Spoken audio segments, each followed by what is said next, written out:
What's up guys, it's Scoopman5000. Today we're back for another action figure review, and we're looking at the Super7 Ultimates Shredder from TMNT Wave 2. So we're 3 figures in. We looked at Leonardo, we looked at Bebop, a bunch of great figures, and what we have here is the big bad of the Ninja Turtles, and that is Shredder.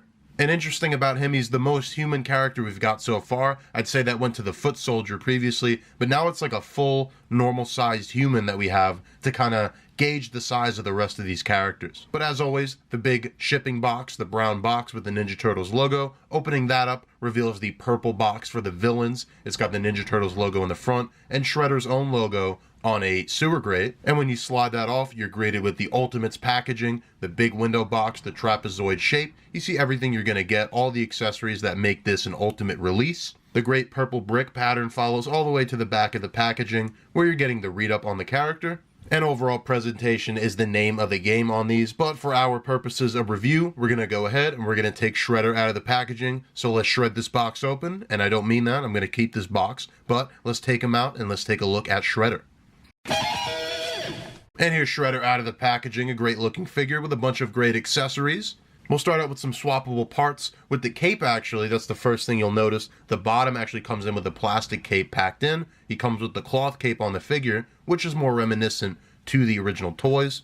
But they did the same thing with Splinter's robe. They're giving you the option between a plastic and a cloth cape. It's a very common thing that Super7 Ultimates do. Then when we get to the alternate heads, they're the same exact head, and similar to Bebop, there's kind of a differentiation that you can go for here. The one that's base here, it's a blue helmet, purple face mask, and then the eyes underneath it.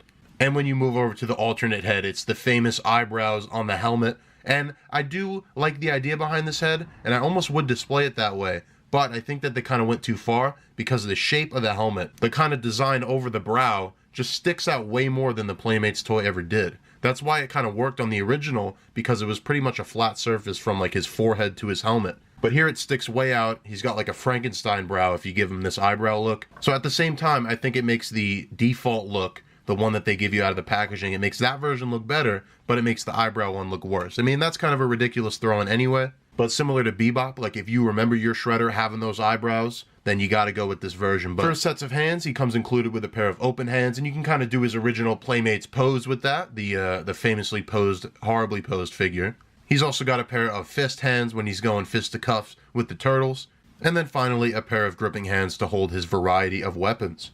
We'll start out, he actually has all the same weapons as the Ninja Turtles have come with, so that's the 2 blades that are kind of different shaped triangle blades. You got the throwing stars, and then you also got that training sword with the curved blade. But then Shredder gets his own sword. Really great paint on this. It's like a bronze kind of finish to the hilt. It is the exact same sword that Leonardo has. And then all of those weapons you're getting in the weapon sprue, classic Playmate style, all done in that orangey kind of plastic. So overall, a really great assortment of swappable parts, alternate pieces. You can make this your Shredder as you remember it, or how you choose to remember it. Or if you're someone like me who doesn't have much of an attachment to the Playmates look, this is how you can interpret that in the new era that we're in with Super7 Ultimates. And what we're left with is a very basic looking figure, as most of these are. Some of them get more complex like Bebop and like Mutagen Man, but a very timeless design, a very classic design. Some people kind of don't like the shirtless Shredder, and overall I think the cartoon Shredder look is more iconic, but that doesn't make this figure bad at all. I really do like the look of it, and maybe down the road we can get some repaints, some retoolings, and we can get a more cartoon accurate looking Shredder with this sculpt. I think that would be really cool. But we'll get a closer look at the head sculpt. The eyes here, if anything, they look a little bit dead. It's kind of weird because it almost makes me wish they were a bit more realistic. They had a bit more going on with them. But then again, that might not mesh with the style of the rest of the figures. But what you have is such a detailed figure when you get to the sculpt of the cloth and of the body here, that face paint, that very little eye paint that he has, just looks kind of out of place. But I know that's just my mind tricking me, because that is what it's supposed to look like. And they do a great job of that. I really do like the blue that they used here. I don't really know what it looks like off the top of my head on the vintage Playmates. I think it's just like a blue. But here it's like a cobalt kind of metallic look to it. It's like speckled almost. So it looks like metal. You know, Shredder, he does have that metal helmet, the spikes, the blades on his wrist. So all that is elevated by the look of this metallic blue plastic. And as for the rest of it, the cape here has a really awesome deep purple cloth to it. The purples on the actual figure don't match quite as well. They're a bit darker, but that kind of works for me. I mean, the cape is kind of the main piece, so that can be a bit brighter. Overall, it's not too bad though. The cape, when you get it out of the packaging, is like this. It's kind of tied up around him. but you can actually remove this, and unlike the Storm Raiden, which broke on me, this is just a Velcro. So this cape is going to come right off, and then you can pose it as you wish. You can get it more like a traditional cape, where it's just kind of out to the side. That's definitely a bit more Shredder, I guess. Too, it actually does have a little bit of a sculpted kind of tie up here, but there is one here with the medallion in the middle as well. So he kind of has two belts on, depending on how you display him. And it doesn't look like this one is particularly removable. For the body here, this is the figure out of all of them that I really think should have an ab crunch. I know they're not really doing that on these figures, but it's weird to me, like a modern, articulated figure. Every other Super 7 Ultimate has one, and when you're just getting a shirtless action figure buck like this, it's very strange to see it without an ab crunch, or at least for me. But that being said, the sculpt here is very good, and there's also like a differentiation, like a wash almost over it. I think it's like a lighter plastic and then kind of tan, darker paint goes over that. But overall, it's a really good look. There's a lot of good shading in this line. That's really something Super 7 is very good at. But it's a good muscle sculpt otherwise. Just really wish there was an ab crunch. I think that would add to this figure, just because it is like a very basic human body. And seeing an action figure without an ab crunch in this shape is very weird. And then for the rest of them, it's almost like a pro wrestling outfit. You got the wrist tape going on, you got the trunks with the tights underneath them, and then you got the boots that are wrapped up. And not to spoil the comparisons, but I think there might be some parts reuse here from the foot soldier. Definitely look like the pants are reused, and maybe a bit of the leg wraps are different sculpt. But to me, it definitely looks like the pants are definitely reused sculpt from the foot soldier. That's fine. I really don't have any offense to reuse sculpt when it works. I mean, these are just black, baggy kind of pants. It makes sense. There's no reason to retool them when you have a perfect tooling there. But that does it for the aesthetic of Shredder. Overall, it's very simple, but that's what they're going for here. It's those classic Playmates designs, and there's a reason that these are so iconic, is because of their simplicity and because they're instantly recognizable. But with that, let's go ahead and let's move on to articulation, which perhaps is the biggest upgrade from the vintage Playmates, because that figure was stuck in that kind of squatty pose. He didn't really stand well. So now you have a figure that looks like that, but will actually move how you want it to. So the head's on the ball joint. We see that with most of these figures, but I'm really only getting swivel here. Doesn't really want to move up or down much at all. There's like a bit of movement there, but honestly it won't even stay. So you're really just getting swivel out of the head. Same thing in the torso, we get no ab crunch, so you're just getting the waist swivel. The shoulders articulate. This shoulder armor I think is blocking it a little bit. They're going up maybe about that far. You're getting the upper bicep cut. The single jointed elbow hits about 90, and then you're getting the hinges and the swivels at the wrist. The legs I'm already noticing feel a little bit loose to me. I definitely wish that joint was tighter, and that's definitely the same thing on the foot soldier. So that buck definitely has that kind of issue with the legs. I mean, he still stands fine. He sees kind of spreading as soon as you drop him, but once you get him posed up, he's going to stand, and that's the same thing for all these figures. But over time, it's just concerning me because they're already starting to feel loose out of the packaging. If they were as tight as possible, then you give them a lot more time to actually loosen up over time. But who knows if that'll actually be an issue, or maybe they'll just stay this loose for the remainder of their life. But it does concern me. It seems to be a pretty consistent thing with these figures, just slightly loose, not the most confident feeling joints. With that, the figure is gonna have no problem doing a full 180 split. He's gonna kick back not very far, and forward is pretty good. It actually goes above the crotch piece there. But forward is very good. It actually goes above the 90-degree mark. Single jointed knees are going 90. There's a cut at the boot here where the pants meet the boot. Then you're also getting the hinges and the ankle rocker at the foot. So not the worst articulation, but also not the best. Again, I said this in the Bebop video, but I think it applies more so here because there's no excuse for any limitations, or at least as much as there is on the more unique sculpted characters. This is a human,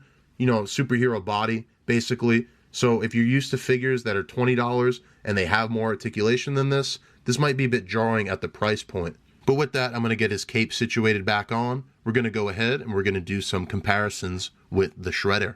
And we'll show them off here with the Turtles. We got Raphael from Wave 1 and Leonardo from the same wave in Wave 2. Overall, I like the scale. I like that Shredder's bigger. This is all going to work very well together. The scale is really cool in this line. It seems like they kind of have it on lock, and it's not something where you have to have a specific height. The Turtles don't have to be 5 foot this, and Shredder doesn't have to be 6 foot that. But the scale they have created is very good. You got characters like this. Shredder's like I said, he would be the measuring stick. He would be the normal human-sized character. The Turtles, I think, always should be a little bit smaller than that. And then when we get to Bebop, we get to Mutagen Man, we get to Rocksteady and Metalhead eventually. Those are going to be the big hulking characters in this lineup. With that, we'll bring in some more mutants. We have his assistant, the evil Baxter Stockman, and then his arch nemesis, his rival, Master Splinter. And all this kind of works. I still think Baxter looks way too big to me in this line, but I'm used to him in the cartoon being smaller than Shredder, and he is when he's hunched over. But if you stood this figure up of Baxter just like this, you'd see he's a pretty tall figure. He's almost bigger than Shredder in terms of height, and he's a lot wider. He's got a big head, he's got these big hands, big upper torso. So something about that kind of weirds me out, because I definitely think Baxter should be smaller than Shredder. But again, it's all artistic interpretation. This isn't based on anything except for those original toys. And in that case, all the figures were the same size. So really, it's Super7's creative license to kind of make these sizes up. And as long as it's all relative, and again, I'm going to have Baxter squatted down like I did. So with that, it's not going to be a huge deal. I think that works. To complete more of the Foot Clan, here he is with the Foot Soldier, and I love this pairing. I'm definitely going to need more Foot Soldiers. I'm glad they're re-releasing Wave 1 eventually. I'm sure when they do that, the focus for most of us collectors is going to be stocking up on Foot Soldiers. But either way, I love how he looks with Bebop. Bebop's just enough bigger than him, where he looks like the brute that Shredder can carry around. The Foot Soldiers are similar height to him. Overall, all this stuff works really well. For your NECA movie figures, we'll start out with Casey Jones and Raphael, and despite being all in different universes and different art styles, you can see they're all scaling pretty well. So for me, who has one dedicated shelf for Ninja Turtles at the moment, these figures are all going to end up in that spot. And then for your NECA cartoon figures, here he is with the Foot Soldier and April O'Neil 2-pack. I feel like the April is almost too small to work with this. The Foot Soldier is a bit smaller. That might work if you kind of think Shredder should be a larger, more intimidating character, and these soldiers are kind of his small grunts. And then finally, we're going to pan up just a little bit. We got the Krang Android Body Ultimates figure from NECA. And then we got the movie Secret of the Ooze also from NECA, the Super Shredder. So this is a great direct comparison for your Shredder figures. And I do like how the Krang and the Shredder look as a duo. And overall, that is going to do it for your look at the Super7 Shredder. Another great figure, I'm saying this every time, to add to the collection of these figures. And so far, only 2 waves in, this Ultimates TMNT line already feels very healthy. It feels like you got a really good mix of different characters. You got some Foot Clan, you got some Turtles, you got Splinter, you got Mutant Man, and it seems like it's only going to get better. I think once we get past Wave 4, we've completed Bebop and Rocksteady, we've completed a Foot Clan, we completed the Turtles. At that point, I think it gets really exciting. The possibilities are really through the roof in terms of different Turtle variants we could get, different oddball characters like we're already going to get with Muckman and with Mondo Gecko. Some really awesome designs from the 90s toy line that are just going to look great in modern Super 7 form with articulation, accessories, all the presentation that you're going to expect with these figures. Honestly, Shredder is a very simple figure in what is a very unique line. So Super 7 doing a great job paying tribute to that. As you know, I looked at Leonardo, and I also looked at Bebop. Also looked at Raphael a couple months ago, and I've also been putting up some NECA videos. You've seen the Android Body Krang, the April and the Foot Soldier was reviewed a couple months ago, and Ninja Turtles is becoming more and more of a presence on this channel as each day goes on. I'm going to be finishing up this wave with the Mutagen Man, and then I'm also on the lookout for that Vernon and Rat King 2-pack, and if I come across that in a timely manner, you can expect a review here. Otherwise, there's tons of reviews in the backlog, WWE, DC Multiverse, Marvel Legends, anything in between, whatever I'm collecting at the moment. So you can see my library over on YouTube, you can see my figure photography at the end of this video, and the rest of it on Instagram, scoopman_5000. But that is going to do it for this video, and I'll see you guys in the next action figure review.